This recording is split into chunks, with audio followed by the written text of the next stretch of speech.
Well, hello. I haven't posted anything in quite a while on my 68 Corvette. A lot of stuff happening, so this should be a good opportunity for me to do some updates and publish some stuff. I'm actually going to go ahead and get the car painted.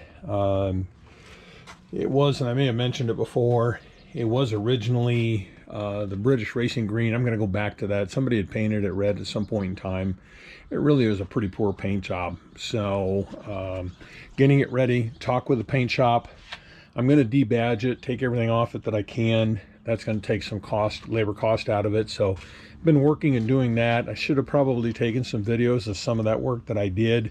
Apologize for not doing that, but let me catch everybody up on what I've been doing. So what I did is I took the grill out of here, obviously the vacuum door and everything, took that out of here. I had a leak in the car.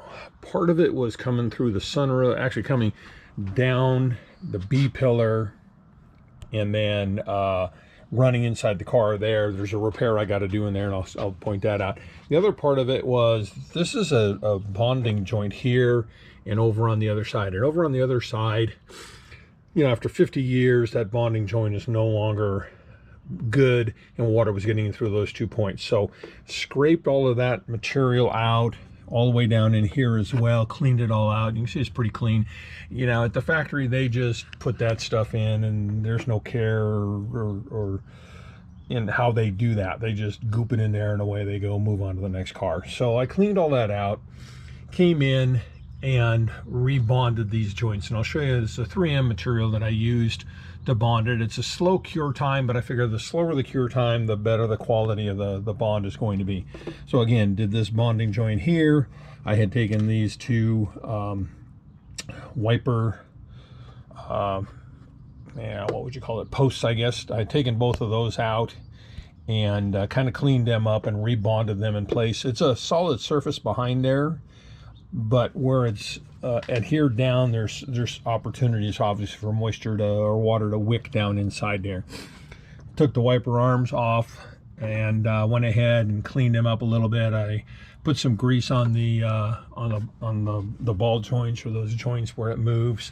So that's all been redone. Let me walk around the other side and I'll show you the other place where, so this is that other area where I went ahead and rebonded. And again, I think it looks much cleaner that way.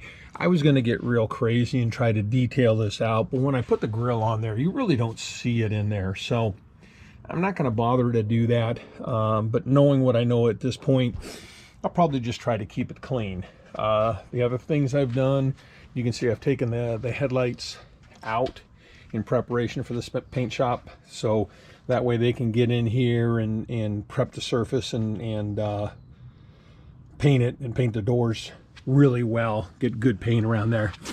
This lower chrome piece here, if you look right there, this was busted out.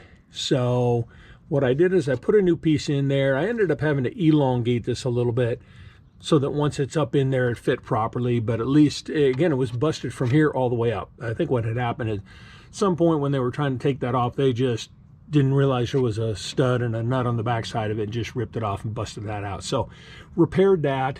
Probably do a little bit of cleaning in here. Just, you know, while I'm in here, I have the opportunity to clean out some dirt and debris. Let's see, that was done. Mirrors off. This stainless piece around here, all the way around, I drilled out the rivets on it, and I went ahead and took those off. Took these vents out here. Took the gas door off.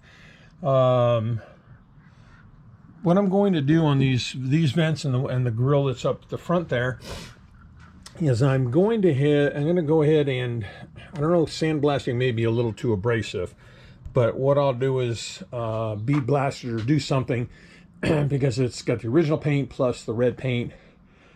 So to prevent some of the buildup of the paint, I'm gonna clean those up. Back here, quite a bit going on. So I had taken the taillights out. I put two in temporarily in case I needed to move the car around on the street. This lower valance, originally, that piece was really quite a mess. So I bought a new piece, and I've started to blend it in. And so I've discovered some things I need to work this corner here a little bit so that this spot right here blends together, fits together better.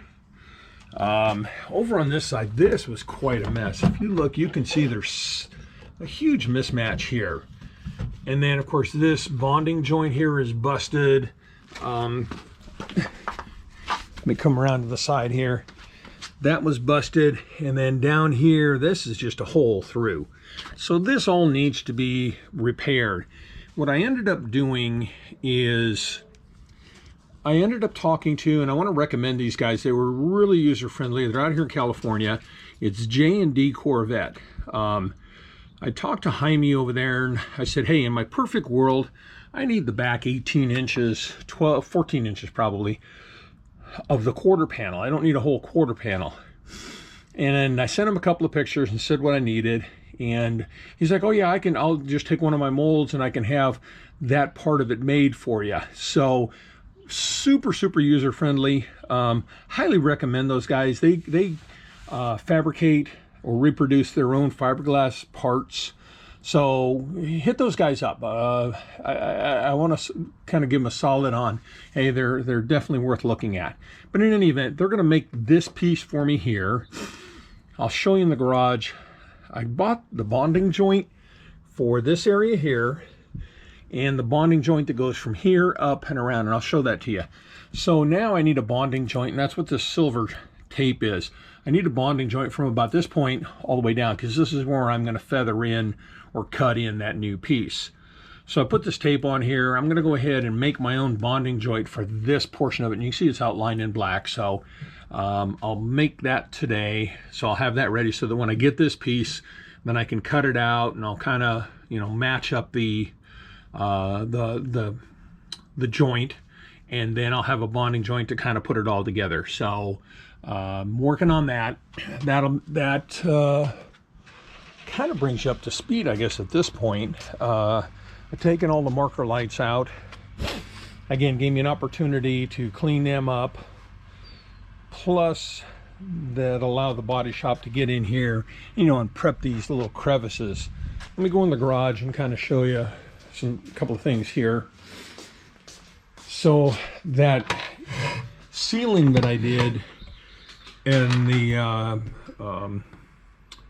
where the wiper door is, this is the material that I used. It's a 3M marine adhesive. Again, it's a very slow cure time. My dog's getting away. All right, Leah. It's a very slow cure time.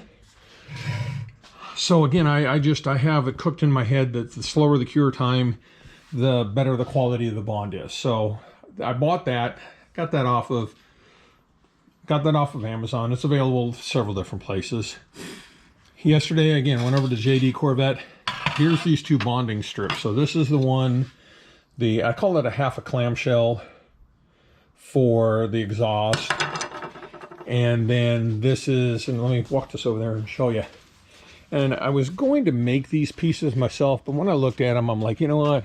It kind of isn't worth clowning with. I'm better off to just buy those and then just make what I need. So this goes, you can see it goes around there, up here, and probably show about this point. So that shows you, you know, I need to make that portion of it. So that I'm gonna try to lay some cloth and mat on there today and get those made, so that way I can just trim and cut them in. I think that kind of brings you up to speed. I've been buying some parts for the car as well in anticipation of what needs to be either replaced or whatever the case may be. Another thing I discovered, which was interesting, and somebody may comment on this, is that the taillights actually are, because I've taken all four out and I went to put two back in as a temporary in case I needed to drive the car around so I'd have some brake lights. And interestingly enough, there's an inboard and an outboard of these taillights. I actually tried to take these taillights, now 68 obviously doesn't have a backup in it, it has it down here. I tried to take this receptacle and mount it, put it over here, and it fits in the pocket, but the studs that are on the backside, you can see here, the studs that are on the backside won't orientate into the holes.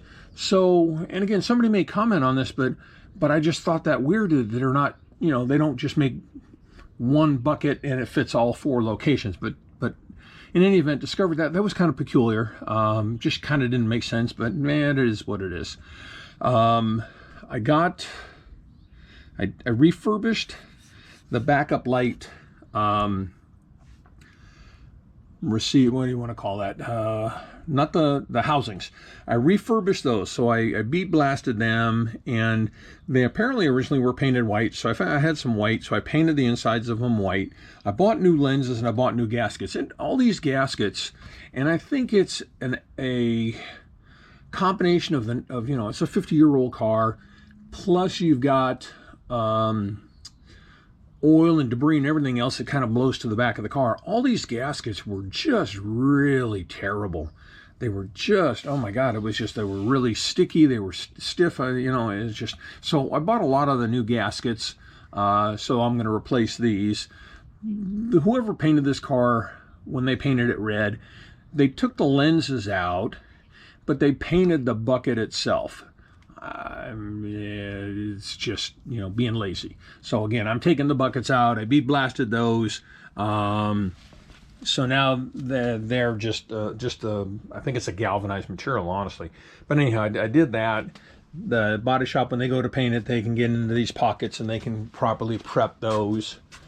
I still got to take door cards out. Oh, I know what I was going to show you over here. I was talking about. So rain or water that comes down, flows down here, and this is new weather strip, but it runs down here, and you folks, some of you may have already experienced it. So there's behind here, there's almost looks like this, but behind there's this body panel is a piece of fiberglass, and it runs all the way down to here. So apparently what GM did is they discovered somewhere after the fact that water runs down in here. So they put a little, I don't know, it's probably 1/4 inch thick piece of material right here and just bonded it in so that it would divert the water that came down and divert it and run out here. Obviously mine are missing, plus the fiberglass right here is broken. So I've got to, and you can see right there, busted out there as well. So I'm going to graft in some material here, repair that, and then I'll find some sort of piece of material to put in here to work for that diverter. Again, just really crazy. Again, I think it was a kind of after the fact sort of thing that they realized that water was getting in there, so they mid-production changed it. That's a lot of where I'm at the point. Again, I kind of apologize because I should have taken some videos of some of this stuff. Of course, dismantling is not a big deal. I mean, it's just taking bolts out till the part comes out. So I also discovered that if you look over here, you see these 2 big springs here. What's the matter, Leah? You want to say hi? You want to say hi? One of the springs here is broken, so I got to buy, I don't know if I can buy just a single spring, but I got to obviously repair that. Hi, girl. So this is my new addition to the family. I got her just a few months ago. She's actually a rescue. Hi, girl. She's a rescue. She actually was on death row. She was a couple of days from being put down. Some people saved her, but they found that she's a handful. She's a husky. Huskies are handfuls. But she was a handful, and they needed to find a home for her. So found her on Facebook, hit these people up, and she's a handful. I've had a husky before. They take a lot of TLC, a lot of attention, a lot of lovin's, but she's turned out to be a great dog, huh? That's my girl. Yeah. Okay, let me finish my video. So that kind of brings me up to speed. So that piece that I'm going, the bonding strip, so I cut some material here. So I got some mat and some cloth strips. So again, that tape is over there so that I can do it right on that tape, and then it'll release from the car, and then I'll have that, and I can use that to graft that together. I did some research. I'm not sure if I'm going to cite it correctly, but there is a bonding adhesive. I think it's a 3M, another 3M product. I think it's 8115. Everybody seems to talk about that they use for bonding joints. So I'll reconfirm that, but I'll buy some of that stuff so that when I'm all ready, I've got it and I can start putting the new panel in. Obviously, I got my fiberglass resin over there. I bought some more, and so that's the project for today. I don't know if I'll take a video of me putting this on or take it after the fact, because I'm by myself. So if I can set up the tripod and try to record some of that. But hey, thank you for watching, and I'll try to be a little more diligent about publishing some stuff so that you folks can see it. So thank you. Bye-bye.